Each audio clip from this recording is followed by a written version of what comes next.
역대상 6장 1절부터 30절에 있는 말씀으로 큐티인 제목은 레위 지파의 제사장 계보입니다.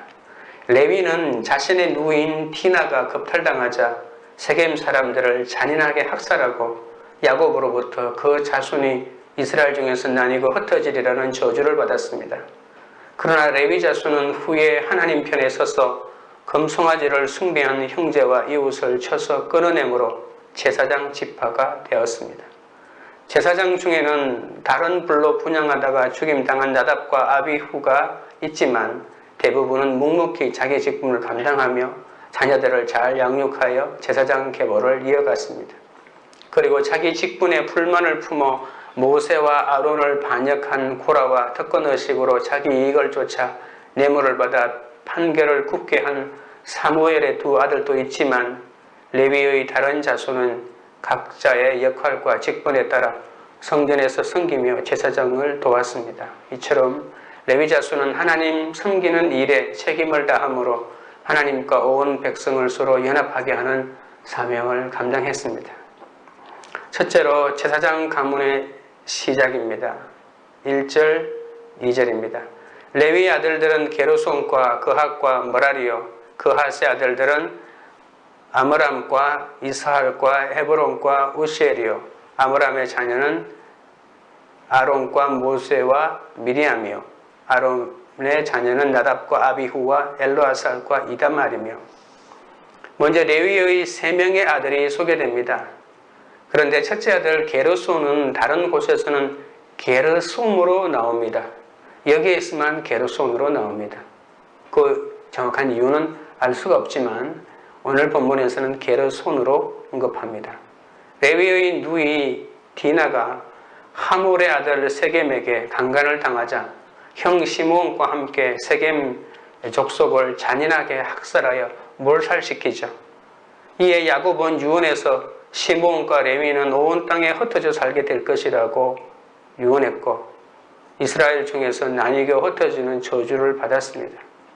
그러나 어쩌면 이스라엘에서 사라질 뻔한 이 레위 지파가 회개한 다음에 새롭게 변모되는 모습을 볼 수가 있는데요. 출애굽 후에 광야 생활 중에 하나님 편에 서서 금송아지를 숭배한 형제와 이웃을 쳐서 끊어내는 헌신을 이 레위 지파가 하게 되죠. 이 일로 하나님은 그들을 제사장 가문으로 세워주십니다.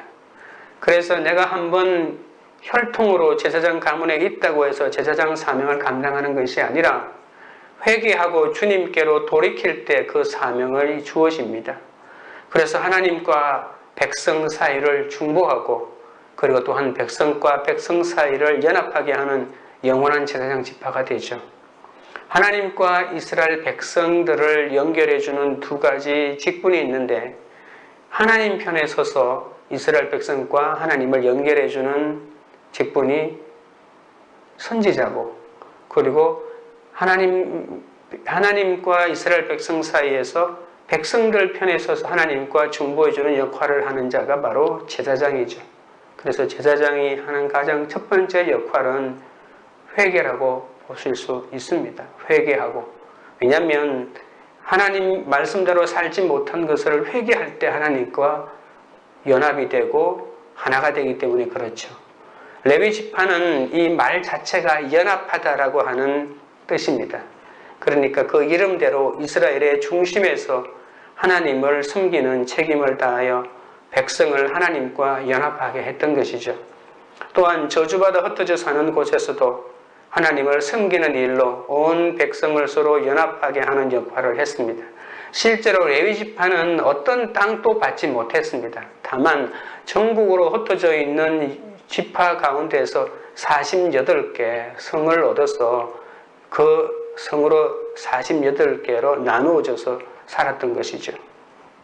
그래서 자기 공동체만을 위해서 산 것이 아니라 다른 지파들의 회복을 위해서 하나님과의 관계 연합을 위해서 자신들은 그렇게 나뉘어져 다른 지파 속으로 들어갔던 것입니다. 그래서 레위 지파는 다른 자손은 레위 지파 다른 자손은 레위의 그 정손 아론이 초대 대제사장으로 임명된 것을 시작으로 아론 자손들은 대제사장의 대를 이어갔고 레위 지파 다른 자손은 계파별로 성전을 섬기고 제사장을 돕는 자들로 살았습니다. 그러니까 대제사장의 계보는 아론의 후손들만이 이어갔고 다른 레위 지파들은 하나님의 성전을 돕는 제사장으로서 또는 레위인으로서의 사명을 감당했죠. 하나님은 이들을 거룩히 구별하여 그분의 소유로 삼으셨습니다. 초대 제사장 아론으로부터 여호사닥에 이르는 제사장 중에는 하나님이 명하시지 않은 다른 불로 분향하다가 죽임을 당한 나답과 아비후가 있습니다. 레위기 10장에 잘 나오는데요. 아론과 그의 아들들은 매일 아침 저녁으로 등불을 끄고 켤 때 향을 살라야 합니다. 그런데 이 향을 불을 당길 때 반드시 번제단에 불을 사용하라고 하셨죠. 그런데 나답과 아비후는 다른 불을 담아서 분향하다가 하나님 앞에서 죽게 됩니다. 그래서 하나님은 우리가 나답과 아비후처럼 죽을까봐 내 마음으로 나의 명령을 지키라. 그리하면 그것이 내가 장수하여 많은 해를 누리게 하며 평강을 더하게 하리라 라고 하는 잠언에 있는 3장 1절 2절에 있는 약속도 주셨습니다. 그런데 우리는 하나님의 명령이 너무 무거워서 지킬 수 없다며 쉽게 합리화할 때가 많습니다. 내 뜻과 욕심으로 다른 불을 들이다가 결국 하나님과 분리되고 마는 거죠. 조금만 신앙을 오래 하면 성경에 있는 말씀보다는 내 뜻과 내 감정과 내 기분을 먼저 앞세웁니다. 그리고 내가 하고 싶은 대로 하는 것이 진리라고 합리화시키고 나도 그렇게 하고 다른 사람에게도 그렇게 강요하는 수가 있습니다. 하나님 앞에서 사역한다는 것은 복된 일이지만 이처럼 참혹한 결과를 초래할 수 있기 때문에 사역자들은 항상 자기를 성찰해야 합니다. 하나님의 임재가 얼마나 거룩한지 이 인간의 부정함을 결코 용납할 수 없습니다. 나답과 아비후처럼 하나님의 명령과 상관없이 내 소견에 옳은 대로 신앙생활을 하고 있지 않는지 점검해 보아야 합니다. 이렇게 번제의 삶을 사는 사람들은 모든 일이 자기 삶의 결론임을 인정하며 자기 죄 때문에 애통해야 합니다. 또한 슬픔과 기쁨을 절제해야 하고요. 근심하며 어떤 상황에서도 하나님의 오르심을 인정해야 합니다. 이것은 나답과 아비후가 그 자리에서 죽어나갔을 때 모세가 아론에게 절대로 옷도 찢지 말고 슬퍼하지는 말고 묵묵히 자기 역할, 제사의 역할을 감당하라고 했던 그 말 속에서도 이러한 제사장의 사명을 발견할 수가 있습니다. 하나님이 우리에게 원하시는 번제단의 불은 우리의 구원을 위해 예수님이 번제물이 되신 은혜에 감사드리고 나의 죄를 회개하여 예수님처럼 십자가를 지고 가는 삶이란 그런 뜻이죠. 하나님은 그런 인생들이 드리는 기도와 예배와 헌신과 봉사를 흠양하십니다. 우리는 죄악 때문에 하나님과는 물론 이웃과도 나뉘어 흩어지게 됩니다. 그러므로 온전히 연합하려면 우리의 죄악을 쳐서 끊어내는 수밖에 없습니다. 하나님은 그 어떤 끔찍한 죄를 지었더라도 회개하고 돌아오는 자에게는 이렇게 축복할 준비를 하고 계십니다. 하나님과 진정으로 연합하기 위해서는 내가 끊어내야 할 죄와 악한 생각들을 늘 살펴보아야 합니다. 적용 질문 드립니다. 내가 저지른 참혹하고 끔찍한 죄는 무엇입니까? 그 죄를 회개함으로 이제는 하나님 편에 서서 주의 일을 하고 있습니까? 둘째는 엘르아살부터 여호사닥까지입니다. 4절부터 15절까지는 엘르아살부터 여호사닥까지 계속해서 대제사장들을 보여주고 있는데요.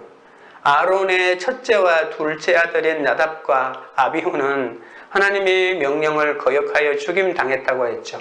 그래서 셋째 아들인 엘르아살이 아론을 이어서 대제사장이 됩니다. 그래서 4절 이후에는 엘르아살은 비느하스를 낳고 이렇게 비느하스를 낳았다고 말합니다.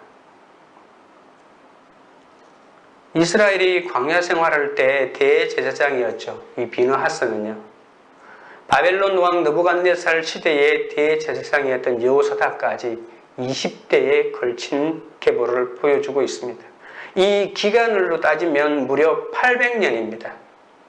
그러면 보통 한 세대가 40년씩 감당했다고 볼 수가 있겠죠.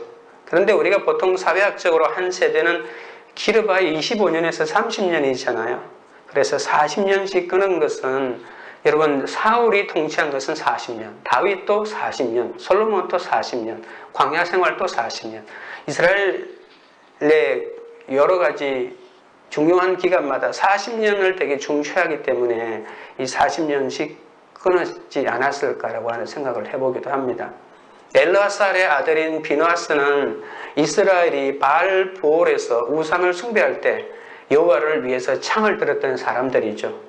이스라엘을 두려워한 모압 왕 발락이 거짓 선지자 발람을 시켜 이스라엘을 저주하려고 했다가 뜻대로 되지 않자 발람의 꾀를 내어서 모압 여인들을 통해서 이스라엘 백성을 꾀어 이스라엘이 그 신들에게 절하고 음행하게 만들어버립니다. 이 일로 하나님께서는 진노하셔서 연병을 내려서 백성을 무참하게 심판하고 있을 때 비느하스가 일어나서 음행하던 족장과 모압 여인을 죽임으로써 그 연병이 그치게 되는 역사가 있죠.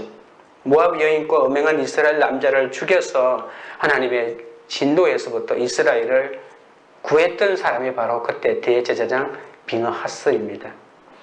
하나님은 그의 믿음과 용맹을 보시고 그의 자손들이 영원히 제사장이 되어 여호와를 섬길 것이라는 약속을 축복으로 주셨습니다. 어쩌면 아론의 후손들은 나답과 아비후 이후에 엄청난 위기 속에 속했거든요. 그런데 이 비느하스가 바로 이 위기에서 제사장이란 도대체 어떤 존재인지를 정확하게 보여주는 역할을 감당하게 됩니다. 10절부터 15절에 보시면 10절은 아사랴라고 하는 사람이 계속 언급합니다. 그리고 13절에는 hil기야가 나오고 그리고 14절에 마지막 제사장인 여호사닥이 등장합니다.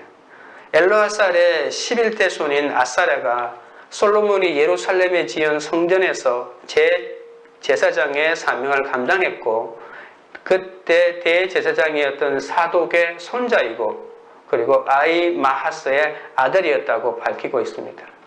성전이 완공되어 아론의 후손들이 이제 본격적으로 성전에서 일하기 시작했다는 점을 강조하죠. 아사랴는 거만해진 우시야 왕이 성전에 들어가서 향단에 분향하려는 월권 행위를 책망하고 저지했던 제사장이기도 합니다. 그리고 엘르아살의 18대 자손이 hil기야는 요시야 왕을 도와서 종교교역에 박차를 가했던 사람입니다. 그는 성전을 보수하던 중에 오랫동안 성전에 묻혀있던 율법책을 발견합니다. 이 율법책의 발견은 하나님의 뜻을 구하던 요시야에게 주신 축복이었고 그리고 이 요시야는 이 율법책에 기록된 대로 종교개혁을 일으켜가죠. 전심으로 주님을 찾는 자들에게 하나님은 종종 자신의 뜻을 보이시며 격려하신다는 건 정말 놀랍지 않습니까? hil기야는 성전에서 모세의 율법책을 발견하고 요시야 종교개혁을 이루는데 혁혁한 공을 세우죠. 그러나 바벨론으로 끌려간 여호사닥의 아버지 스라야는 주전 586년에 예루살렘이 함락된 다음에 나라의 멸망과 함께 느부갓네살에 의해서 처형되기도 합니다. 아버지는 비참하게 처형되고 아들 여호사닥은 바벨론으로 포로로 잡혀가는. 그런데 성경을 자세히 읽어보면 이것은 순교가 아닙니다. 여호와의 축복을 마음껏 누리면서도 하나님을 두려워하지 않던 자가 결국 주님의 심판을 받아 죽은 일에 불과했던 거죠. 어떻게 보면 순교라고 할 수 있겠지만 이스라엘 당시에 바벨론에 의해서 하나님의 심판이거든요. 그래서 하나님께서 죽이신 심판으로 볼 수가 있습니다. 계보가 계속 이어지다가 여호사닥에 이르러서는 하나님의 축복 속에 시작된 영광스러운 대제사장의 계보가 끝에 가서 아버지는 처형당하고 아들은 인질이 되어 바벨론의 포로로 잡혀가는 등 비참하게 막을 내리게 됩니다. 이는 남유다 백성이 신앙을 저버리고 그리고 결국 포로로 끌려가게 된 모든 책임이 제사장들에게 있음을 보여주고 있는 것이죠. 모두 하나님 앞에 범죄에서 빚어진 일입니다. 이 계보는 순종에 대한 소망과 불순종에 대한 비극을 동시에 경고합니다. 우리는 과연 후대에 어떻게 평가될까요? 성도의 신분 역시 제사장과 다르지 않습니다. 베드로전서 2장 9절에는 그러나 너희는 택하신 족속이요 왕같은 제사장들이요 거룩한 나라요 그의 소유된 백성이니 이는 너희가 어두운 데서 불러내어 그의 기이한 빛에 들어가게 하신 이의 아름다운 덕을 선포하게 하려 하심이라고. 이제는 평신도 한 사람 한 사람이 모두 왕같은 제사장이라는 것입니다. 그러므로 우리는 가족과 지체들의 영적인 상태를 항상 살피며 그들을 주께로 이끌 책임이 있는 것이죠. 하나님은 성도가 어떤 사건을 만나도 먼저 자신의 신앙을 점검하고 구원을 위해 섬기는 삶을 살기를 원하십니다. 적용 질문 드립니다. 내가 영적 상태를 항상 살피며 주께로 이끌어야 할 사람은 누구입니까? 하나님이 내게 허락하신 환경에 순종하여 영육간의 책임을 다해야 할 일은 무엇입니까? 셋째는 레위의 세 아들과 자손입니다. 16절부터 다시 레위의 아들인 게르손과 그핫과 모라리를 언급하고 있습니다. 그래서 게르손의 아들 이름을 말하고 그핫의 아람 이름을 말하고 모라리의 아들들의 이름을 말합니다. 레위의 세 아들에게서 비롯된 자손들을 게르손과 모라리 집안의 경우에 각각 8대까지, 그핫의 경우 고라의 아들 아실의 자손은 8대로, 고라의 아들 엘가나의 자손은 13대로 기록하고 있습니다. 아론의 자손은 대를 이어 제사장이 되었죠. 그리고 나머지 레위의 세 아들은 각 계파대로 맡은 일을 따라 성전을 섬기며 제사장을 돕는 일을 했던 것이죠. 우리가 알고 있는 레위기라고 하는 그 레위기는 제사장들을 중요하게 언급합니다. 아론의 자손들을. 아론의 자손들만 제사장이 되었고 레위 지파라 할지라도 나머지 사람들은 그냥 레위인으로 불렸고 성전에서 제사장을 돕는 역할을 했던 것이 레위인들입니다. 그런데 우리가 알고 있는 레위기에는 레위인들에 대한 이야기보다는 레위 지파 중에서 아론의 지파인 제사장들 계열의 일들을 주로 언급하고 있죠. 그래서 레위인들은 다른 성경에서는 별로 중요하게 언급하지 않습니다. 그런데 역대기에서는 레위인들 자체를 굉장히 중요하게 생각합니다. 제사장과 레위인을 명확하게 나누지 않고 바로 제사장도 레위인이라는 이 큰 틀 가운데서 이 레위인들을 이해하기 시작하면서 왜 역대기가 이렇게 레위인들을 중요하게 언급하고 있냐면 이스라엘은 이제 왕이 있는 이런 나라가 아니라 제사장이 하나님께 예배드리는 제사장 나라이기 때문에 그렇습니다. 그래서 레위인들을 강조하는 것은 이제는 이스라엘의 비전은 하나님에게 예배하는 민족이기 때문에 그렇습니다. 이 역대기는 왕이 없는, 나라가 없는 이스라엘 민족이 존재하는 이유가 무엇일까라고 하는 이 의문에 대해서 답하는 책이거든요. 그래서 이스라엘 민족은 이제 왕을 중심으로 한 나라가 아니라 바로 제사장을 중심으로 하는 예배 국가다라고 하는 것을 선포하는 비전이거든요. 그래서 이 레위인들이 이 이스라엘의 족보를 나눌 때 가장 중간에, 분량으로 따지면 가장 중간에 위치하면서 중심을 잡아주고 있는 그런 역할을 감당하고 있습니다.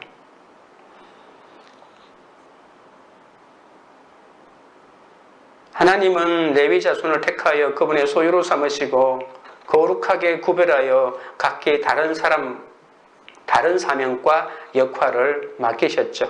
그런데 여기에는 성막에서 헌신한 수많은 레위 자손과 함께 모세와 아론에게 반역하다가 땅속에 삼켜진 고라의 이름도 있다는 것이 재밌습니다.